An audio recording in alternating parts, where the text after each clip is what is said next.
Alex, as the conflict in Iran widens, global shipping rates are absolutely surging. In fact, supertanker rates in the Middle East have reached all-time highs, and that has prompted both the United States and China to step in to call for more protections and safeguarding of vessels and ships in the Strait of Hormuz. Of course, the strait is that very narrow channel right off the coast of Iran through which 20% of the world's oil consumption flows through, as well as a significant amount of liquefied natural gas. It was during this week, as reported, Iran issued that threat, warning that it would attack any vessel that would dare to pass through the Strait of Hormuz. And a number of vessels and ships in the area have been hit by strikes during this ongoing conflict. In fact, if you look at the real-time mapping data on marinetraffic.com, you would see that the Strait of Hormuz is virtually empty. And it's fears that this situation will persist. That is what's been moving the markets. It's sending share prices down.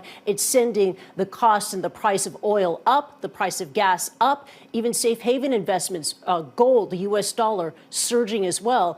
And that's why the two world powers, the United States and China, are stepping in, trying to stabilize the markets. We did hear recently from Beijing, China's Ministry of Foreign Affairs, its spokesperson, Mao Ning, addressed the conflict in the daily press briefing that took place on Tuesday afternoon. And I think we have the statement for you, but she said this, quote, China urges all parties to stop the military operations at once, to avoid further escalation, to keep the shipping routes in the Strait of Hormuz safe, and prevent further impact on the global economy. And the U.S. President Donald Trump has gone one step further, offering shipping insurance, offering shipping guarantees, and also offering quite the pledge. He took to his social media platform of choice. Of course, that's Truth Social, occasionally using all caps, declaring this: no matter what, the United States will ensure the free flow of energy to the world. And Donald Trump also said that the U.S. Navy would escort oil tankers in the Gulf. Now, the details here